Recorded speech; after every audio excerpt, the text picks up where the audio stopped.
if you want life to get more affordable, just stack in Bitcoin. You'll sit back and watch everything fall, and you're like, I can buy more of it now.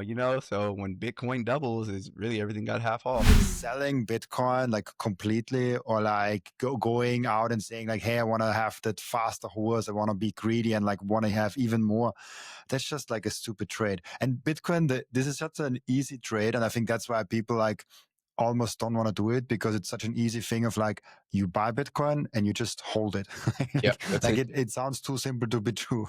People are kind of punishing themselves without really knowing it. Like they're thinking it's too easy, like it has to be more complicated, and that's why they follow like all those like trading things and like all those like very complex systems and models. And then it's like, yeah, you get, of course you have to do your research. Like getting Bitcoin and understanding what Bitcoin is there is like not like something that you can do within an hour.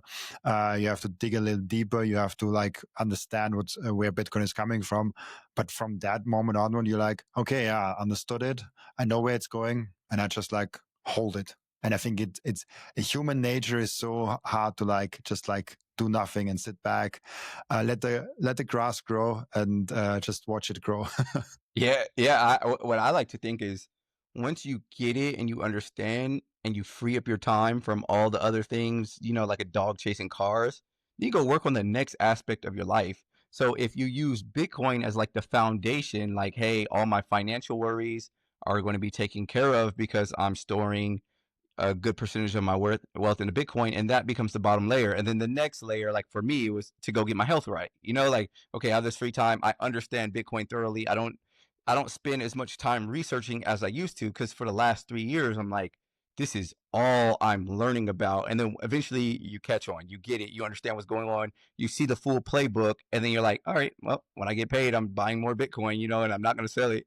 So that just becomes like the everyday part of your life, and it becomes, like a consistent or a constant in your world, like the same way you step on the ground, it's not going to sink. Like, that's not something you think about. That's the way I feel about Bitcoin. So then that becomes the bottom layer of your life, and then you build the next layer. The next layer could be another interest that you have.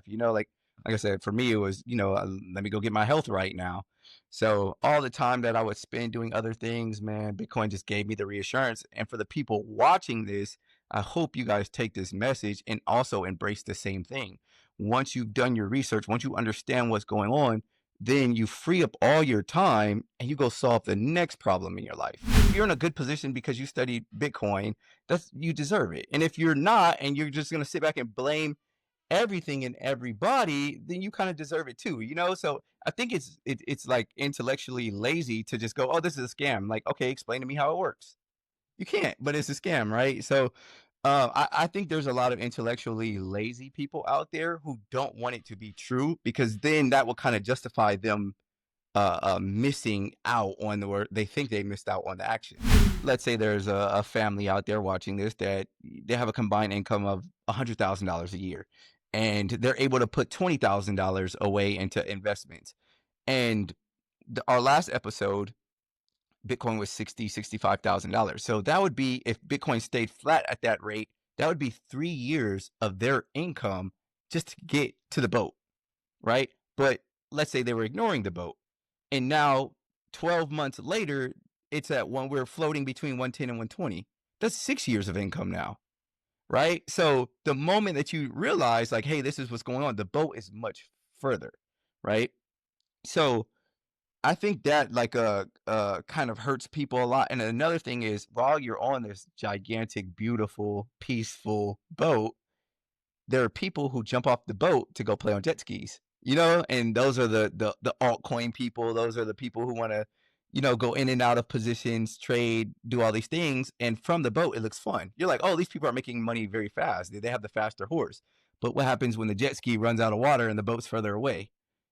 So it's almost like, hey, if you do the knowledge, you'll realize this is the ride to safety, right? So how we were saying when this podcast started, that if Bitcoin is now at 110, 120,000, like, hey, that means it's getting harder for you to buy it. That means your flight to safety is just getting further and further and further away from you.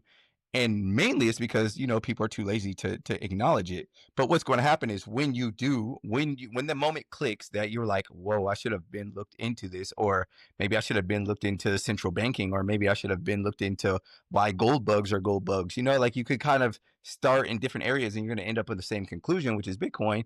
But that boat is going to be so far, man. And it's intellectual laziness, man. I really wish people would just open a book. There's so many different aspects to wealth, and defense is one of them, right? So if you can ensure that you and your family can afford to defend yourself, and when I say defend yourself, I could mean lawyers, or I could mean um, doing things that would compromise your integrity for money, or I could mean that, hey, your daughter's boss is treating you poorly, and she comes to you and say, "Hey, Dad, I'm having these issues," and you're like, "Well, you got to suck it up, even though he's harassing you because we need money." Like, no, bro. Like, this is, like you start to buy the freedom for yourself and for the people that you love and care about, so they don't have to go through those everyday stresses of life, and that will become so much easier if you take the Bitcoin route.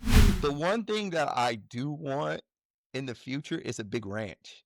Like a big ranch. And when I see these ranches that I want, they're like $10 million, $20 million, and I just think, I'm like, I'll give you 3 Bitcoin for that. Like, we'll wait for the Bitcoin price to catch up, but I'll give you 3 Bitcoin for that ranch. Or maybe I won't even give you, man, I'll just borrow against my Bitcoin and give you, your fiat, whatever you want. But yeah, I always think about that. I'm like, it'll be cheap. One day you're gonna beg me for 3 Bitcoin, and I'm gonna take, your 1,000 acres of land. So it's fair.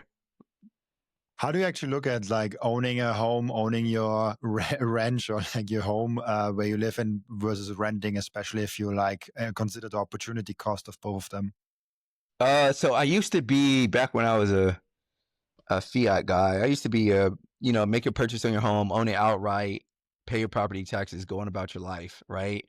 But now the opportunity cost that I understand is way too high to do that, right? Your best bet now is to make as little of a down payment as you can, take that lump sum that you were going to put down, buy Bitcoin, and then make your monthly payments if you wanted to own a house. I'm personally starting to realize that owning a house ain't that important to me. Like, having somewhere to live is important to me, but owning a house isn't that important. Thank you for watching this video. This was only a snippet of the podcast. And if you want to watch the full episode and get all of the context of this episode, you can click right here or here. Oh, maybe also here.